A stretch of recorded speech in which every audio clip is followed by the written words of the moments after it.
Pois aí tem um pequeno adendo aqui, né, que ocorre que a Igreja Católica Romana substitui essa noção de arrependimento pela de penitência, que tomou na tradução latina do Novo Testamento, Vulgata, a penitência da qual a Igreja Romana fez um sacramento. É mais uma atitude eclesiástica e ritual de uma transformação moral profunda. Ela corresponde à concepção católica da salvação pelas obras. De certa forma, eles também estão, né, orientando seus seguidores, seus fiéis, que retomem esse processo, né, dentro da, da, da forma que eles aplicam, né, esses ensinamentos e entendem eles, né. Em que isso poderia compreender o nosso arrependimento, por exemplo? Primeiramente, por que Kardec jamais utilizou a palavra penitência ou penitente? E isso porque, certamente, sabia que essas palavras são carregadas de significados que não correspondem à verdadeira noção de arrependimento proposta pelo Espiritismo. Nas obras de Kardec, em língua francesa, encontram-se essas palavras, mas somente nos textos em que estavam originalmente inseridas.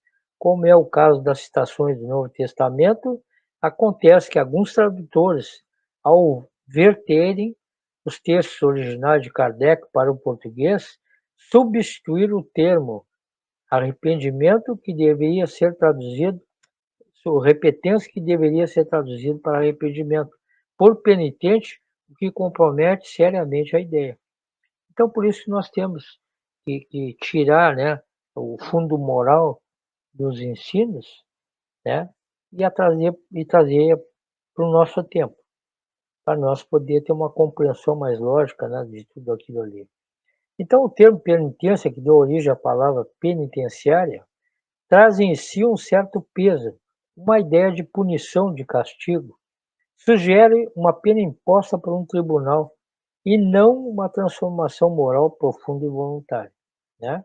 Quando nós por isso que a doutrina espírita não impõe, ela propõe, né, para aqueles que seguem o estudo, né, e trabalham, faz uma proposta de mudança interior, né, e de renovação moral, né? E então vai nos orientando com segurança aquilo que nós devemos fazer conosco.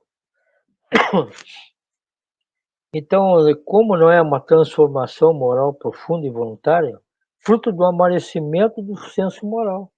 À medida que nós vamos estudando, vamos aprofundando e vamos nos dando conta que temos que vivenciar os ensinos, colocando eles em prática no nosso dia a dia, vai modificando e nós vamos amadurecendo o próprio senso moral, né? Na condução do entendimento, né?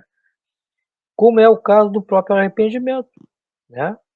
Quando nós despertamos a consciência, nós começamos a ter esses chamamentos, né, da consciência quando nos equivocamos, quando desviamos o caminho, né, da lei natural, que é a lei divina.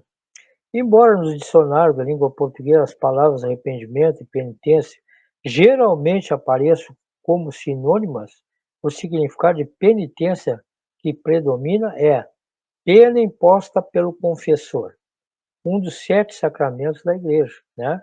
Quando nos dava aquela orientação, reza tantas Ave Maria, tantos Pai Nosso, né? Aquela coisa toda que nos foi ensinado. Eu, pelo menos, aprendi assim porque eu participei da igreja católica no meu tempo de infância, né?